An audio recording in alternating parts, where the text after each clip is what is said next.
ଆପଣ ଏଇ ଯୋଉ ଭିଡିଓଟି ଉପରେ ଦେଖୁଛନ୍ତି ଏଇଟା ଗୋଟେ ସାଉଥ ମୁଭିର କ୍ଲିପ। ଏଥିରେ ଗୋଟେ ବାପା ଆଉ ପୁଅ ଅଛି। ବାପା ହଉଛି ଛୋଟା, ପୁଅ ସ୍କୁଲରେ ପଢେ। ତା ପୁଅକୁ ଫ୍ଲାଇଟ୍ ବହୁତ ଭଲ ଲାଗେ। ତାର ସବୁବେଳେ ଇଚ୍ଛା ଅଛି ଟିକେ ଫ୍ଲାଇଟ୍ରେ ବସିବ, କିନ୍ତୁ ତା ବାପା ପାଖରେ ସେତିକି ସକ୍ଷମ ନାହିଁ ଯେ ତାକୁ ଫ୍ଲାଇଟ୍ରେ ବସେଇବ। ସେ ହଠାତ୍ ଦିନେ ସ୍କୁଲ ଆସିଲା, ରାସ୍ତାରେ ପଡିଗଲା। ତା ବାପା ତାକୁ ନେଇ ହସ୍ପିଟାଲରେ ଦେଖିଲା। ହସ୍ପିଟାଲରେ ଡକ୍ଟର ଦେଖି କହିଲେ ଯେ ଆକୁ ହଉଛି କ୍ୟାନ୍ସରର ଲାଷ୍ଟ ଷ୍ଟେଜ୍, ଆକୁ ଆଉ ବଞ୍ଚେଇ ହବ ନାହିଁ, ଏ ବହୁତ କମ ଦିନ ବଞ୍ଚିବ। ତା ବାପା ଏକଥା ଶୁଣିଲା ପରେ ତା ପୁଅର ଶେଷ ଇଚ୍ଛା ପୂରା କରିବା ପାଇଁ ତା ପାଖରେ ଯାହା ଧନ ସମ୍ପତ୍ତି ଥିଲା ସବୁ କିଛି ବିକିଦେଲା ଏବଂ ତା ବନ୍ଧୁବାନ୍ଧବ ସାଙ୍ଗସାଥି ମାନଙ୍କ ଠାରୁ ସବୁ ଧାର ଉଧାର କରି ଦିଟା ଫ୍ଲାଇଟ୍ ଟିକେଟ କଲା ଏବଂ ଫ୍ଲାଇଟ୍ରେ ଯାଇ ବସିଲା। ଫ୍ଲାଇଟ୍ ଠିକ୍ ଟେକ୍ ଅଫ୍ କଲା ବେଳେ ତା ପୁଅର ଜୀବନ ଚାଲିଗଲା। ତା ବାପା ସେଠି ଭୋ ଭୋଇ କାନ୍ଦୁଥାଏ। ତା ପୁଅକୁ, ସେ ମଲା ପୁଅକୁ ବାଟ ସାରା ଦେଖୁଥାଏ, ଏଠି ଏ ଅଛି, ସେଠି ସେ ଅଛି, ସେଠି ସେ ଅଛି ଦେଖୁଥାଏ। ଯେତେବେଳେ ଫ୍ଲାଇଟ୍ ଯାଇ ଲ୍ୟାଣ୍ଡ କଲା, ଏୟାର ହୋଷ୍ଟେଜ ଯାଇ ତା ବାପାକୁ ଡାକେ, ଦେଖେ ତା ବାପା ଜୀବନ ବି ଚାଲି ଯାଇଛି। ବାପା ପୁଅ ଦି ଜଣ ଯାକେ ଦୁନିଆରେ ନାହାନ୍ତି। ଭାଇ, ଗୋଟେ ବାପା ତା ପୁଅର ଇଚ୍ଛା ପୂରା କରିବା ପାଇଁ ସେ କଣ କଣ କରିଦେଲା। ଏ ଦୁନିଆରେ ଯାହା ପାଖରେ ବାପା ଅଛି ତା ପାଖରେ ସବୁ କିଛି ଅଛି। ଆମକୁ ମାର ଭଲ ପାଇବା ଦେଖାଯାଏ, କିନ୍ତୁ ବାପାର ଭଲ ପାଇବା ଦେଖାଯାଏ, କିନ୍ତୁ ବାପା ଆମକୁ ବହୁତ ଭଲ ପାଏ।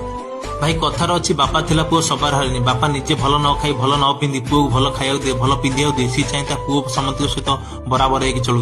ଯୋଉମାନେ ବଡ ହେଲା ପରେ ବାପା ମାଙ୍କୁ ନେଇ ବସଷ୍ଟାଣ୍ଡ ଆଉ ଅନାଥ ଆଶ୍ରମରେ ଛାଡି ଦଉଛନ୍ତି, ଭାଇ ତମକୁ ତ ନର୍କରେ ବି ଜାଗା ମିଳିବନି। ଯୋଉମାନେ ବାପା ମାଙ୍କୁ ଭଲ ପାଆନ୍ତି ସେମାନେ ବାପାଙ୍କ ପାଇଁ ଗୋଟେ ଲଭ୍ ୟୁ ବାପା କମେଣ୍ଟ କରନ୍ତୁ ଆଉ ଫଲୋ କରିବାକୁ ଜମା ବି ଭୁଲିବେନି।